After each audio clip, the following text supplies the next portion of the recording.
আজকে বেশি কিছু রান্না করা হয়নি। আজকে ডিমের তরকারি রান্না করা হয়েছে, পুঁইয়ের ডাঁটা দিয়ে ঘ্যাট করা হয়েছে, পটল ভাজা করা হয়েছে আর আলু সেদ্ধ করা হয়েছে। আর তার সাথে ছিল নিম বেগুন। আর ছেলে স্কুল থেকে চলে এসে স্নান টান করে মোবাইল নিয়ে বসে পড়েছে খাটের ওপর। তোমরা তো জানোই আমার শরীর এখন পেরে ওঠে না, আর সমস্তটাই আমি গুছিয়ে রাখছি। পুতুলগুলোও কাছাকাছি করেছি আর জামা কাপড়গুলোও কাছাকাছি করেছি, যেহেতু সমস্ত জিনিসই এক জায়গায় গুছিয়ে রেখে বাবার বাড়িতে যাব, বাবার বাড়িতে কয়দিন থাকবো।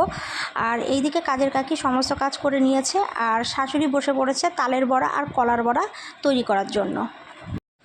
আমার তালের বড়া খাওয়া যাবে না, তাই আমার জন্য কলার বড়া তৈরি করেছে। এই দেখো আমি নিয়ে বসে পড়েছি কলার বড়া, কয়েকটা খাবো আর কয়েকটা রেখে দেবো। আর শাশুড়ি অনেকগুলোই ভাজাভাজি করছে, যেহেতু মাসিদের একটু দেবে আর ওনারা খাবে আর কাজের দিদি একটু খাবে। ভিডিওটা যদি ভালো লাগে অবশ্যই লাইক কমেন্ট শেয়ার করতে ভুলো না, সাবস্ক্রাইব করতে ভুলো না। টাটা, দেখা হবে নতুন একটা ভিডিওতে। টাটা।